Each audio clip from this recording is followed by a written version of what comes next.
So we've talked about the cryptocurrencies that I think are best to start with. You've got your Bitcoin, your Ethereum, Stellar Lumens, and what I want to talk about today is how do you buy them? Where do you buy them? Now, rather than sit in front of my computer and show you how to create an account and click a buy button, I think most of you can handle that. I want to talk a little bit bigger picture on what you need to be looking for and what you need to be watching out for, okay? So the first thing is you go to exchanges to buy your Bitcoin, Ethereum, or whatever you want to buy. But I do not recommend that you do not leave a lot of money on an exchange. Okay, you can for a minute and you can leave some money on them. But the bottom line is that any exchange, there's a risk that it could go under. Okay, the three main risks are one, some of these exchanges have they're allowing margin trading. We have a very volatile market. I mean, they make a couple mistakes and they could go bankrupt. And there's no federal insurance on these accounts. If your exchange goes bankrupt, you could lose all your money, some of your money. That's one risk. Second risk is the government. The government has not blessed any of this. They say that a lot of these tokens are securities. These exchanges are not regulated as security trading houses.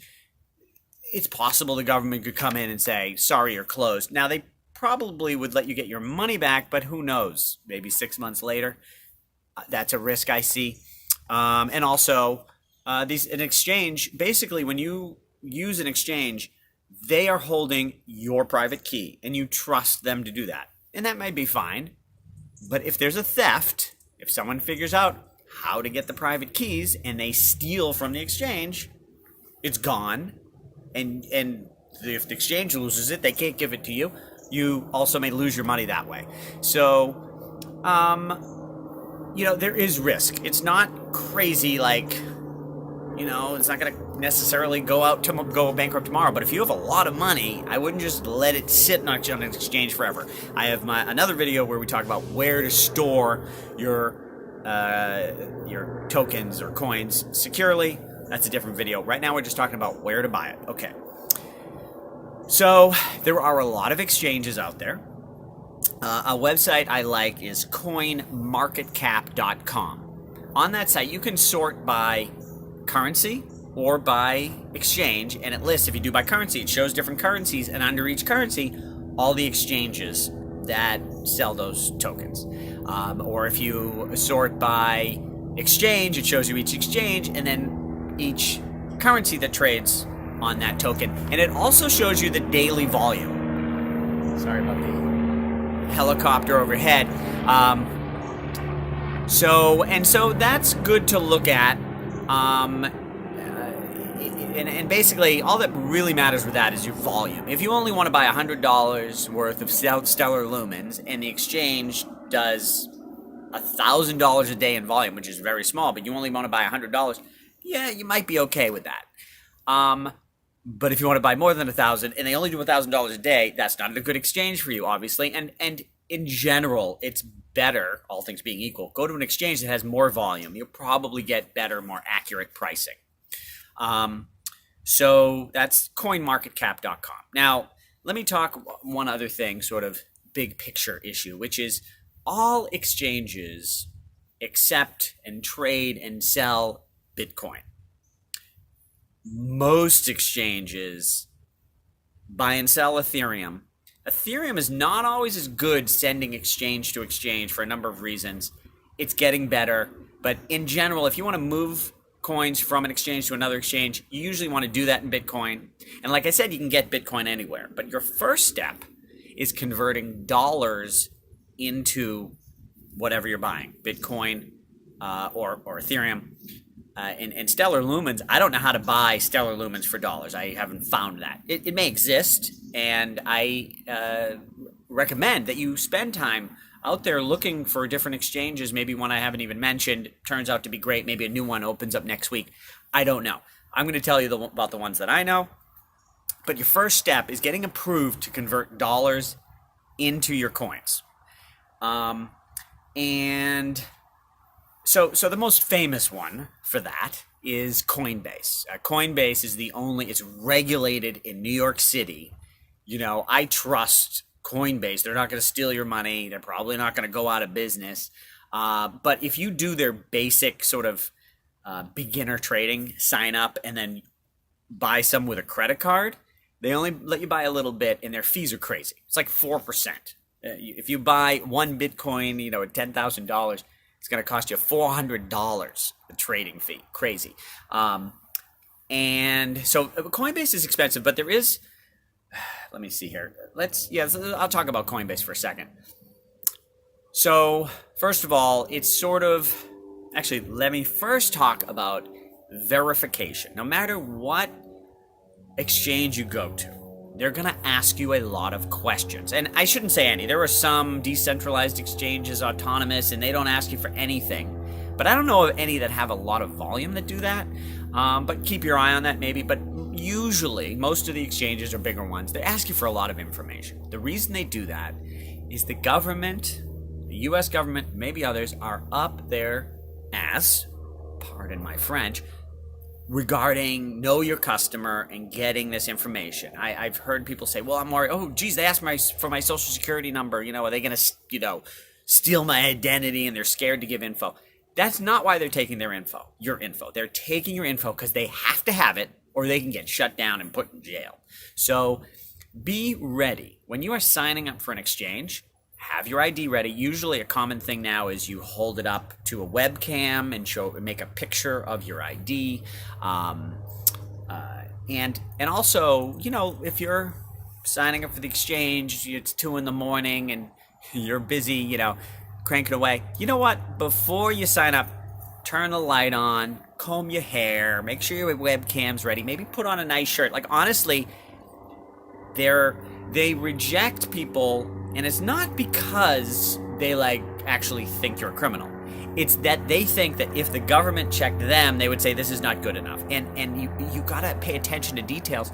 Literally, like for me, if my bank account says David Levine and I sign up as Dave Levine, they're like, David, these don't match. He's rejected. And they don't, call you up. And some of these places too support. They're overwhelmed. It may take a while for you to get approved. Be prepared for that, let me just see with verification, were there other things? Another thing that, they do on Coinbase, and I've seen it on others, if you want to set up a credit card or even a bank account, they'll do that thing where they send some transactions to the account, and you have to then show what the cents are on the statement. Coinbase also had a thing where you actually log into your bank. If you have, say, Bank of America, a thing pops up and you put in your username and password for Bank of America, and it logs into Bank of America in order to verify. So if you're signing up, have all of your information ready, and take it seriously, because if you make a mistake, they may just reject you, and that's the end of it,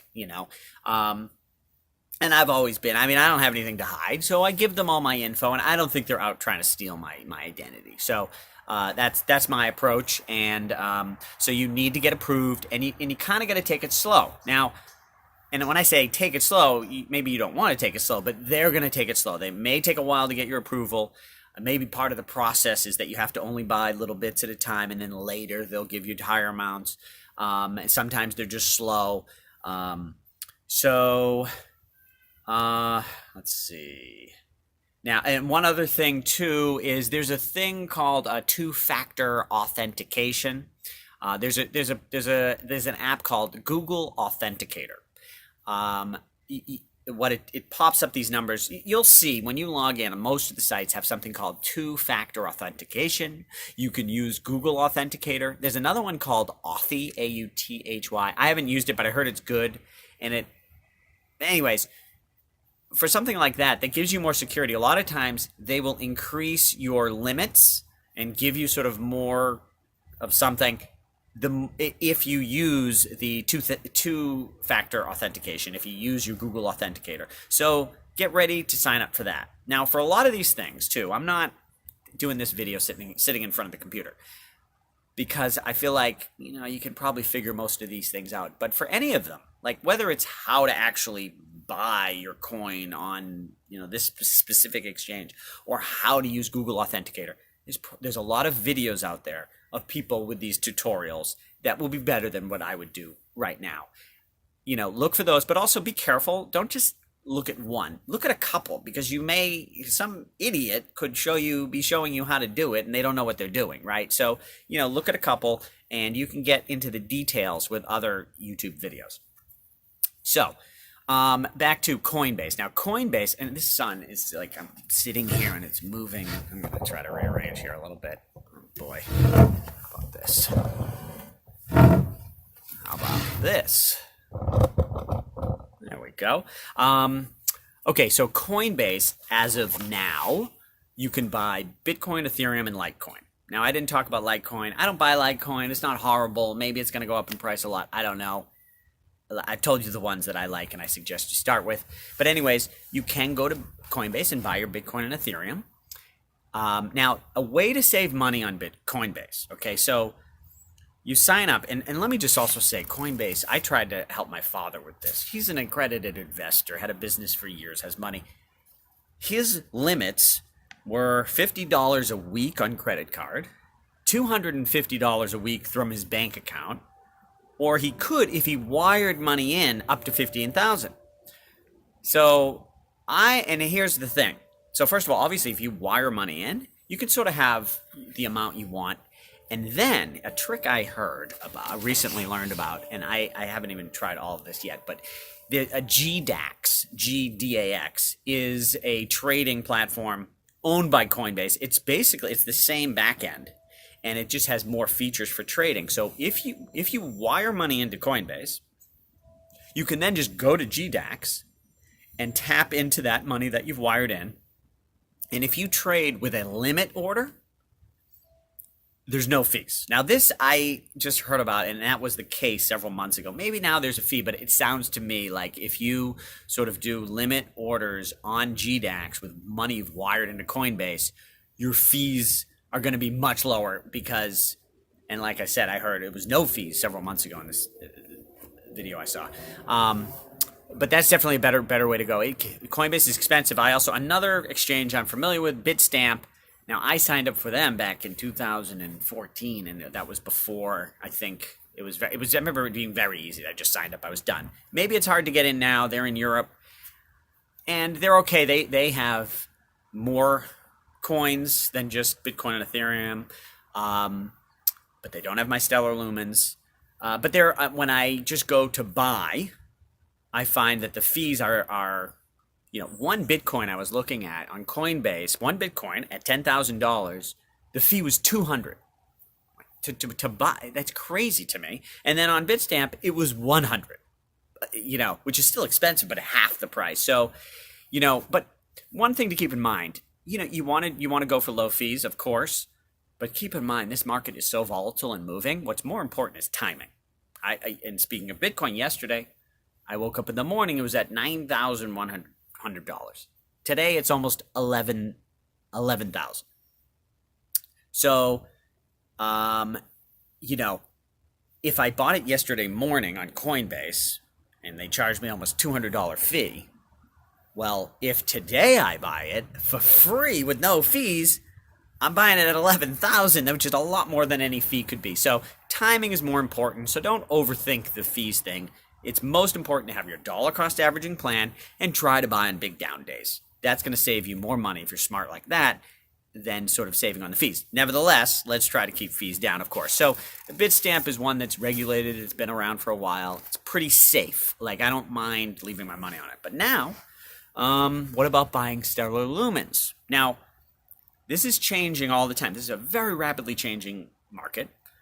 Coinbase says they're going to start adding new coins very soon. They're going to be available on their platform. Maybe you're going to be able to buy stellar lumens right on Coinbase. I don't know. Maybe on Bitstamp. Maybe, I don't know. But as of today, to buy stellar lumens, you have to go to again, if you go to coinmarketcap.com, you can see a list of the exchanges. But the two with the most volume are Bittrex and Poloniex. Now, those two I don't know. I didn't get set up, and I'm not saying I tried that hard either, but I wasn't able to send dollars directly to either of those.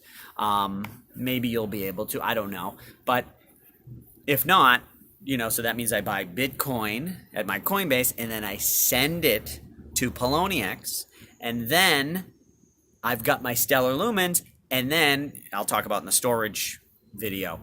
Then I don't leave it on Poloniex at all. I download it and leave it directly on the Stellar network.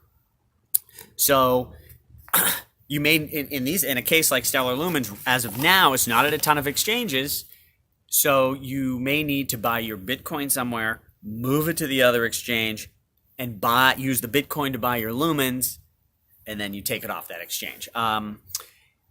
So yeah, Poloniex, Bittrex, and Kraken are three that do decent volume in Stellar Lumens. Now, it also depends how much you want to buy. If you only want to buy $50 worth, you may have more options that you would do. If you're trying to buy thousands of dollars worth, you want to go somewhere that has enough volume that you're not going to move the price and has better pricing. Okay, now, another thing I want to talk about is the limits. I mentioned how Coinbase starts you off with these very small limits unless you wire money. Some places may restrict you from wiring money at the beginning. I don't know. But another thing to be concerned about, and I ran into this when I wanted to buy some lumens on Poloniex, I sent a bunch of Bitcoin to Poloniex, and then I wanted to take it out, and they're like, well, you can only remove, it was only $2,000 a day. Now, that may be plenty of money for some people, but I had sent more than 2,000, and I sent it there. They took it without problem, without any delay. And then they said, well, now you can't take it out. I could only do 2,000 a day. And then I'm like, I was nervous. I don't know. There's Poloniex. I didn't want to leave it. So every day, as soon as it hits 24 hours, I'm trying to download. And it all worked out. I got my money out. And now I submitted a ticket, too, to get higher verification so I can have bigger withdrawals. It took a month for them to get to it and approve me, and me submitting several tickets saying, if you want my business, I need a higher withdrawal amount. It took them a month. And so now I have a higher amount on Poloniex, but I don't leave any money on Poloniex. Only when I use them, send my Bitcoin, buy my lumens, and take them off. So, be careful of the withdrawal limits before you buy. So one thing is you get your money in. The other is check how fast you can get it out.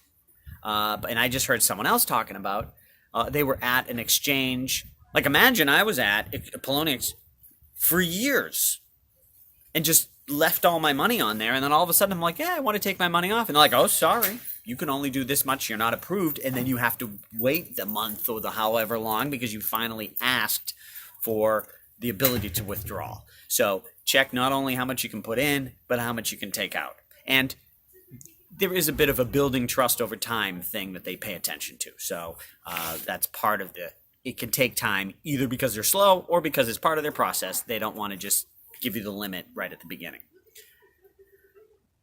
Okay. Is that it? Yeah, I think that's sort of the big picture here. Bottom line is we're dollar cost averaging in over time to get a percentage of our portfolio into crypto assets. The way we're gonna buy them, I said start with, you've got your Ethereum and Stellar Lumens, which is a long-term hold. Bitcoin you own and maybe own 5 to 10%. You want to use that to buy your lumens. You're going to find an exchange that accepts dollars. You're going to get approved there, and you're going to do it smart. You're going to put on a nice shirt, turn on the light, look good for the photo ID and the pictures they take of you, and answer the information accurately, and get approved and start accumulating slowly. If you have any questions, let me know. So you can always sort of track me down, whatever I'm doing. DaveLevine.com. I'll have info on there of what I'm up to. Nowadays, I am just on YouTube. If you want to contact me, YouTube I think is the best. I'm on there all the time. You can message me, comment on a video. And if you want to find me there and on any social, my social handle is DaveLevine.com spelled out. So Dave Levine, DOTCOM. So my YouTube is youtube.com/Dave Levine, DOTCOM. And if you like my crypto info, let Ty and the Knowledge Society team know that you want more crypto info from Dave. And that's about it. So let me know your thoughts, and I will see you in the crypto sphere.